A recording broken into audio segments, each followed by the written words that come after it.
Hello and welcome to Secrets of Organ Playing podcast. We are your hosts, Vidas Pinkevičius and Aušra Pinkevičienė. We've been mastering secrets of organ playing for more than 20 years and sharing them on this blog since 2011. On this show, which we create from our home in Vilnius, Lithuania, we strive to help you grow in every area of organ playing, including practice, technique, repertoire, sight reading, hymn playing, improvisation, composition, music theory, harmony, and many others. Our hope is to help you become a complete musician, or what we call as total organist, a program which we have created to help you reach your dreams faster than you would do on your own.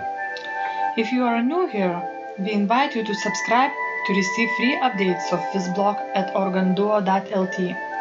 By subscribing, you will also receive free video how to master any organ composition and 10-day organ playing mini course. And now let's go to the podcast for today. Hi guys, this is Vidas. And Aušra. Let's start episode 316 of Secrets of Organ Playing podcast. This question was sent by Regina, and she writes, I enjoy reading your blog and find your responses to be absolutely on spot. I am a retired music teacher and choral director. Piano was my primary instrument.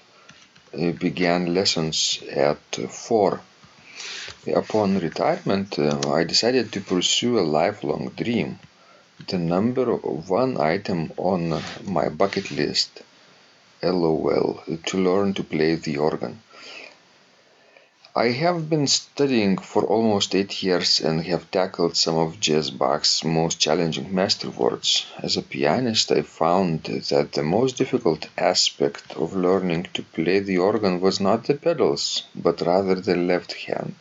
If I made mistakes, it was usually in my left hand. I've recently gotten the St. Anne's into performance level shape. I will probably use the Prelude as exit music for my next wedding gig. I work as a substitute organist for 2 Lutheran Churches here in Long Island. Again, I enjoy your blog tremendously and always find some piece of advice I can utilize in my studies. Sincerely, Regina. So it seems that Regina is struggling with playing left hand part more than the pedals. Why is that, Aušra? Well, I think everybody who haven't played organ but is going to do it fears playing the pedal. Mm-hmm. I remember myself before, starting to play pedal, I was afraid of it, how I will do it. And actually, I felt just like Regina. I felt that it's really not the hardest part to play pedal. And actually, left hand was really a problem at the beginning.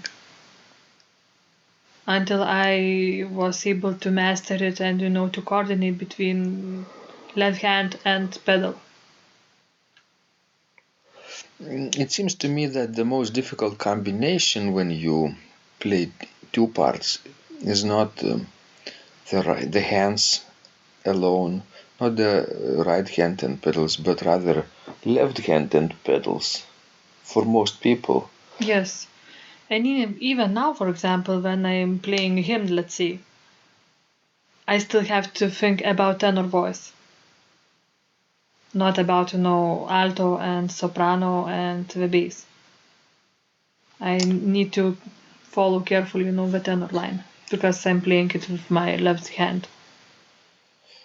And I've heard that people who are playing hymns and starting to play them with pedals, they easily omit the tenor line and play the right hand and pedals more often, and only later are brave enough to add the left hand part. For those same reasons, I think, that you were mentioning before. And I think these problems are for right-handed people.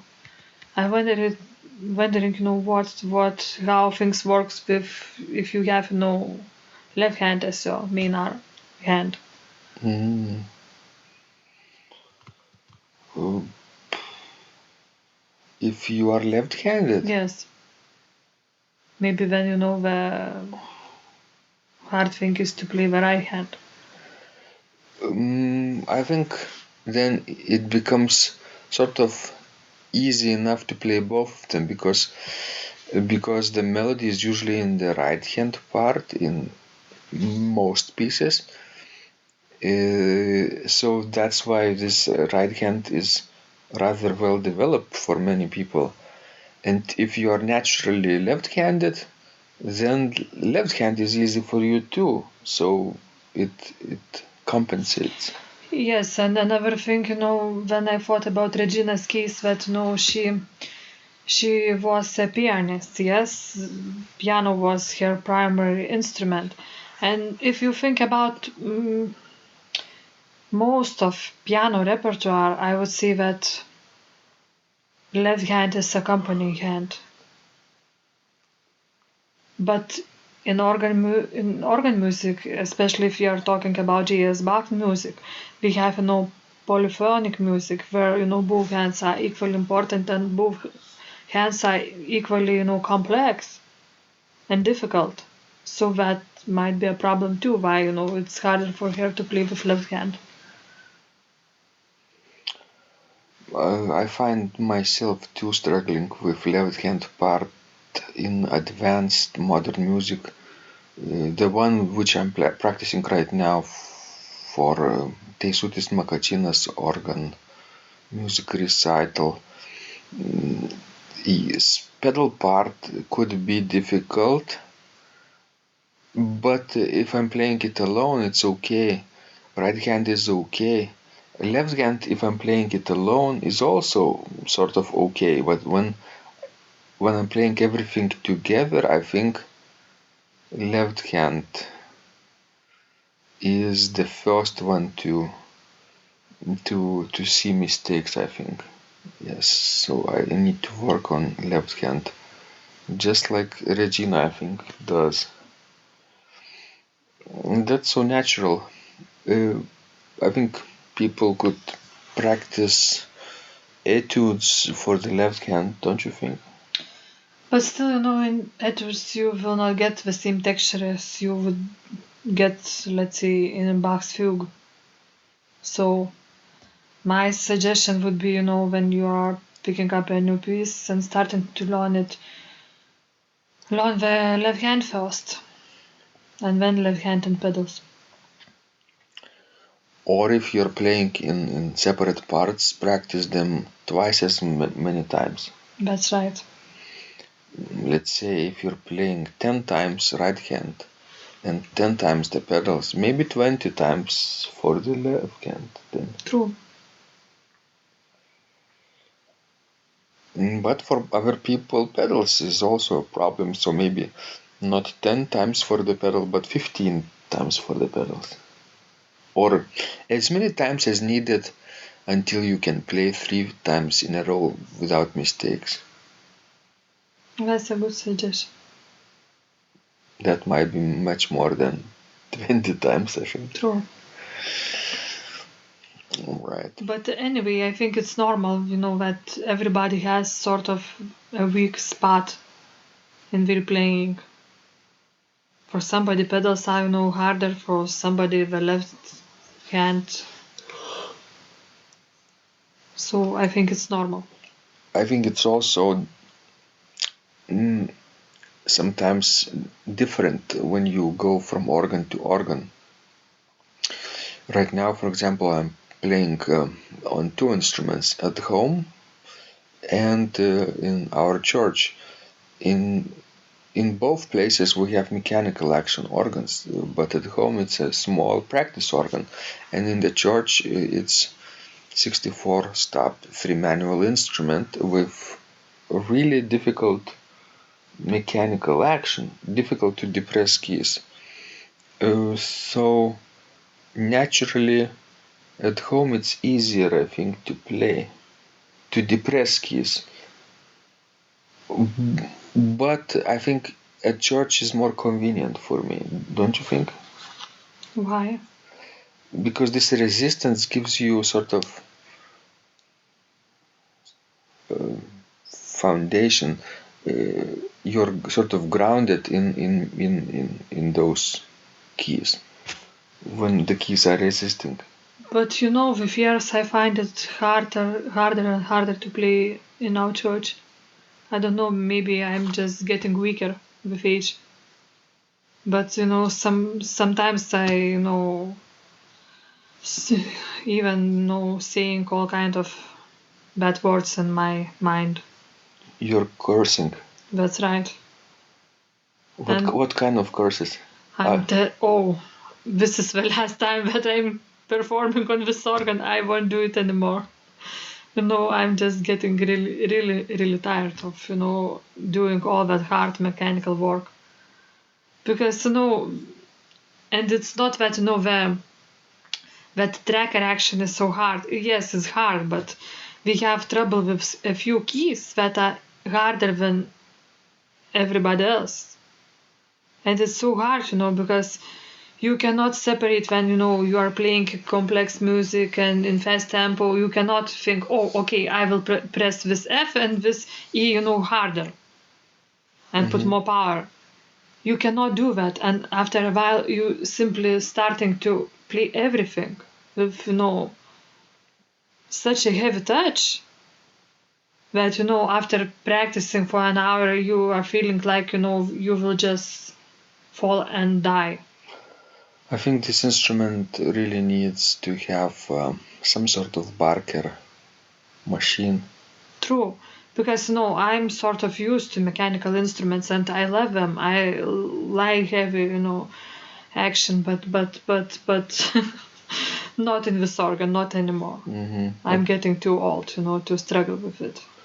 At least the second manual and the first one also would really benefit from some kind of Barker system, maybe with variation that would make playing on those manuals much easier. It really is a pain for virtuosic music, I think, to play this instrument, and maybe that's the reason why not too many Lithuanian organists love to play there. I know. I remember when last I was playing that, huge fantasy by Johann Adam Reinken, Wasserfluss in Babylon, and it's in the key of F major. And I played a lot on the first and on the third manuals because we are sort of Baroque based manuals, Baroque like based manuals.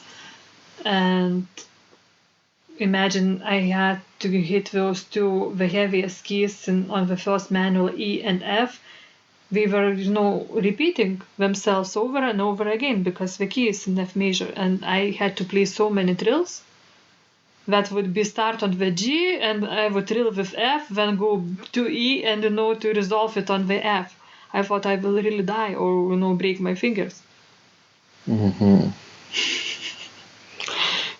was feeling, while playing those trills, that I'm sort of chopping a meat, with a hammer or something like this, or with an axe. And as always, I have a solution to you, my dear. You What? could always transpose to F sharp major. Could you do that with Reinken? I doubt it. I highly doubt it. Guys, on this optimistic note, I think we'd rather finish this conversation. Yes, before I just would start telling nasty things to Vidas about his, solution and transposing Reinken to F sharp major. Okay, please go ahead and practice, because when you practice, miracles happen. This blog is supported by Total Organist, the most comprehensive organ training program online, where you will find courses for every area of organ playing, including technique, practice, sight reading, repertoire playing, hymn playing, improvisation, composition, music theory and harmony, with hundreds of scores and thousands of exercises. Here is what some of the students are saying. Hugh writes, The sight reading course has helped me tremendously. Thank you very much for your SS courses and all your help. Robert writes, I found the fingerings, registration ideas and general comments to be excellent. John writes, I have found your download very helpful. It was really excellent. I have watched some of your teaching videos and when I read your instructions, I tried to imagine you were teaching me. You may feel disappointed that I am 2-3 days behind, but I am a slow learner and I have committed to taking the time to get it right as you say. But the other night my wife commented that she had never heard me play such a detailed melody in the left hand so well. My left hand is generally poor. Robert writes, it has been a great pleasure in my life of having discovered your courses and material as well as the YouTube work of recordings. You have a calm and pleasant way of teaching. Ron writes, Hi Vidas and Osha, thank you guys. What a wonderful response to my email note to you. You've got me right, and I feel you understand my level of playing. Yes, at home and lucky that I have an organ for that reason. I am paying attention to this, and I am going to try this haha no longer secret model. Yes, and I love Cesar Frank too. What is very nice about your blog podcast is that Osha and Vidas are like a Socratic dialogue, and by bouncing things off of each other, so much more information comes out and is expressed. Your comments contain a wealth of information and understanding. I really appreciate this. It is very inspiring and will keep us moving forward. Would you like to receive the same or even better results that our students are getting? If so, join them at organduo.lt/total-organist. And of course, you will get the first month free too. You can cancel anytime. Also, if you haven't yet subscribed to receive free updates of this blog, make sure you do that at organduo.lt. By subscribing, you will also receive free video, how to master any organ composition and 10-day organ playing mini course.